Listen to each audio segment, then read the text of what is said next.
Ocean Winds is an international company dedicated to offshore wind energy and created as a joint venture owned by EDP Renewables and ENGIE. Based on Ocean Winds' belief that offshore wind energy is an essential part of the global energy transition, Ocean Winds develops, finances, builds, and operates offshore wind farm projects all around the world. Today, we are honored to have Mr. Pelayo Rodríguez Alonso, Head of Business Development Japan and APAC at Ocean Winds, join us.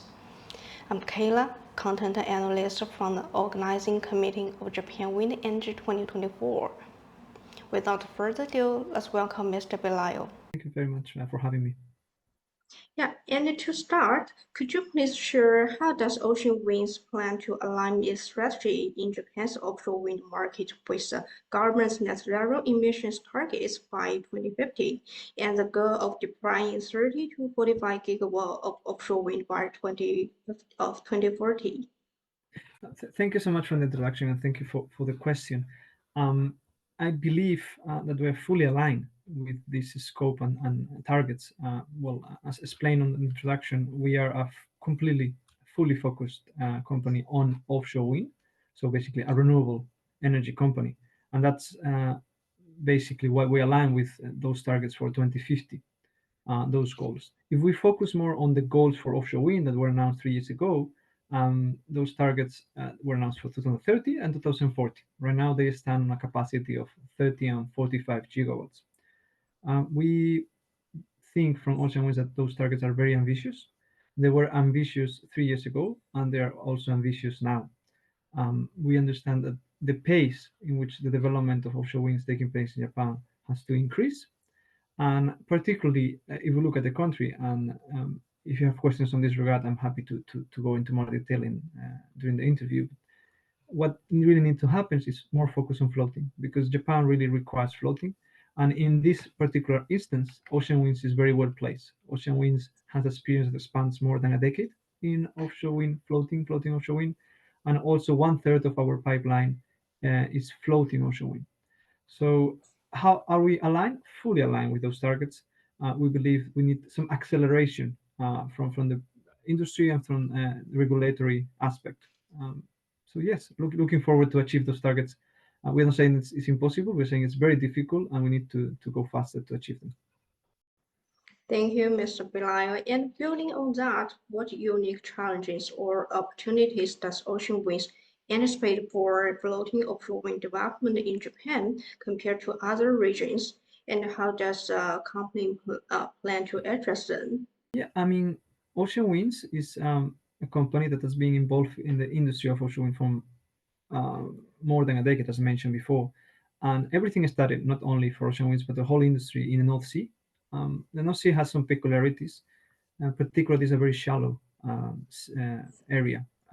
You have around 50, maximum 60 meters of depth. That's all around Scotland, Denmark, Belgium, Netherlands. Japan is different, and this difference is not only in Japan. In several areas of the world, the geological situation is very, very different. You have deep waters and very narrow strip of areas close to the coast that allows for bottom fix. So what we see as a big difference is that in Japan, as markets like, for example, our home country like Spain or Portugal or Italy, floating will be the key and the biggest potential for the development of floating offshore wind. We anticipate also that we will face some issues, or we call it challenges, in several aspects that need to improve. For example, in regards to the green transmission, there's need for a lot of improvements. Same for ports. If we want to go floating, we need bigger ports.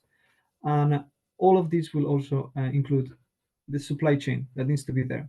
But the first and the most important thing to finalize on this question is that we also need the regulatory framework to allow for the development. So we will have very, very difficult tasks to have a supply chain. We don't have a framework in which particularly the regulatory framework allows for development of offshore wind.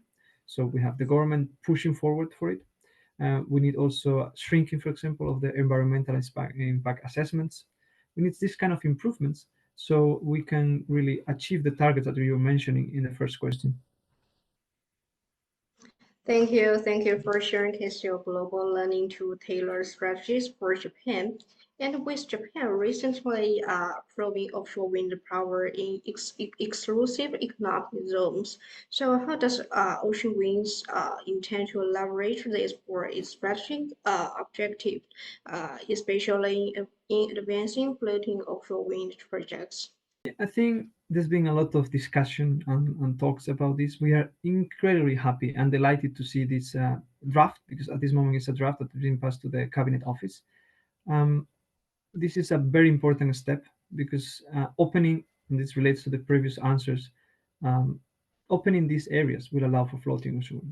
It's peculiar or different in Japan that most of the projects around the world are already in the EEZ, in the economic inclusive zone, even bottom fixed. Most of our projects in ocean winds are 20 kilometers from the coast, or even more. Our projects, for example, in Korea are 70 kilometers from the coast. This is very common, and it relates to many issues. For example, you have less visual impact. You usually are able to harness better wind speeds, and all of those go in the benefit of the project. Moreover, we are also able to have bigger scale projects.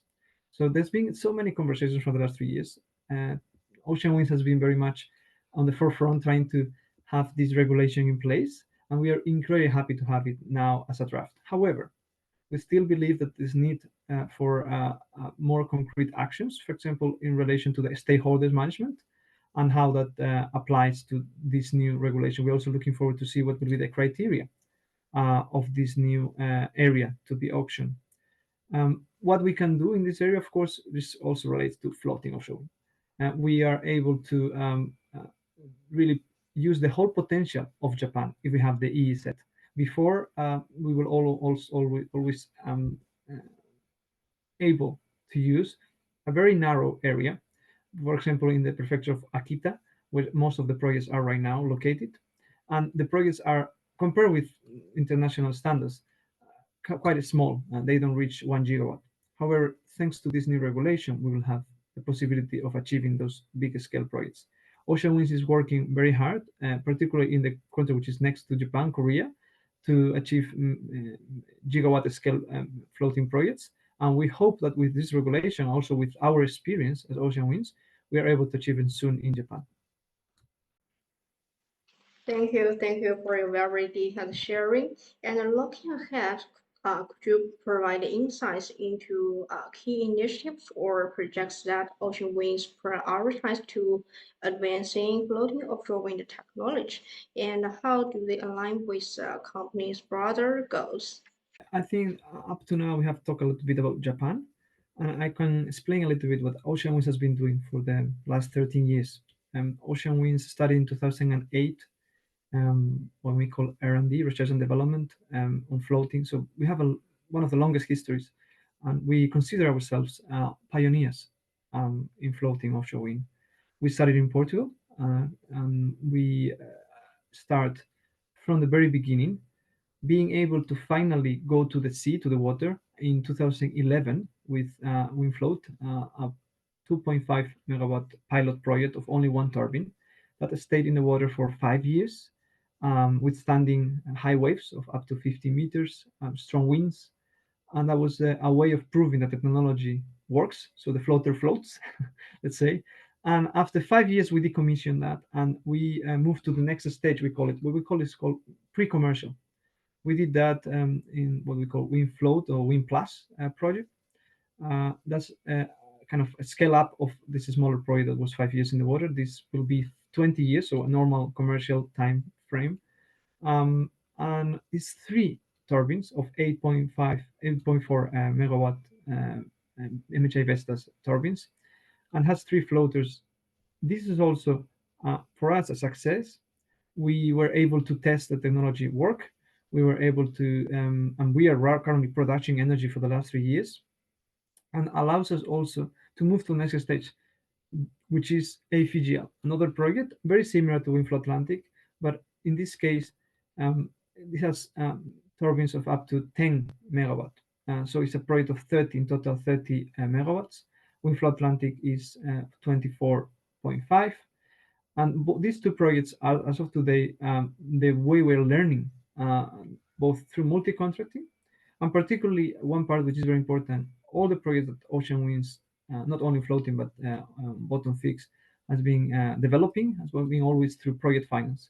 And we have the kind of experience of having project finance in WFA, which was the biggest floating continental project in Europe.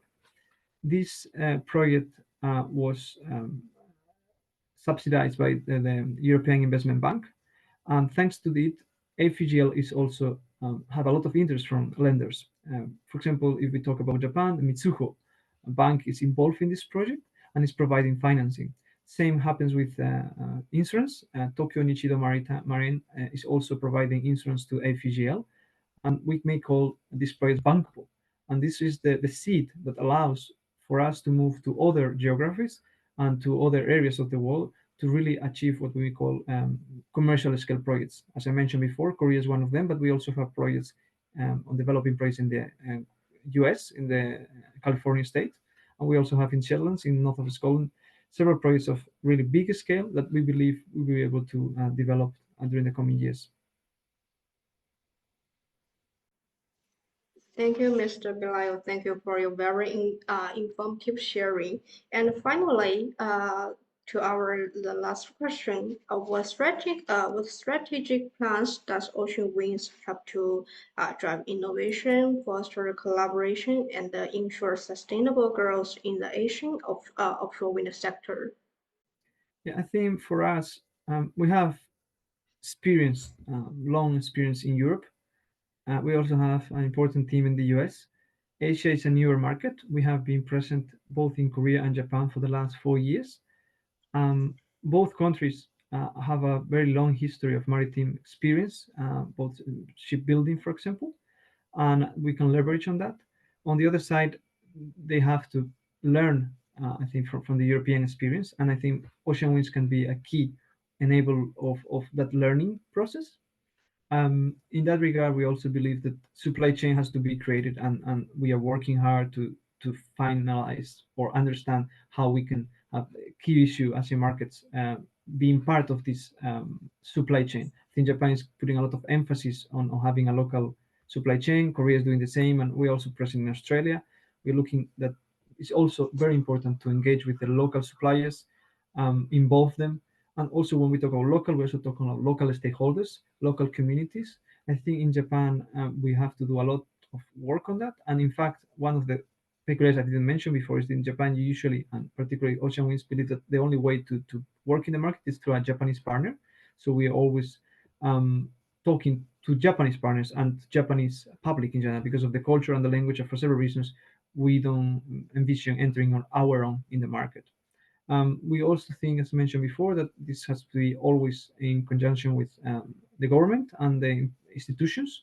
And in that regard, we are through GWEC and through Shisen Zaidan, I think that's the name in Japanese, but the Energy Institute, we are trying to move forward, as I mentioned before, floating offshore wind and reach the targets that I mentioned in the first question of 35 to 45 gigawatts by 2040. Thank you once again, Mr. Pelayo, for sharing your invaluable insights and shedding light on Ocean Wind's strategic initiatives within the offshore wind landscape. And it has been a pleasure to talk with you today. Thank you. And meanwhile, we also look forward to meeting you in our physical event, Japan Wind Energy 2024. Thank you. Looking forward to it. To see you in October. Yeah. Bye bye.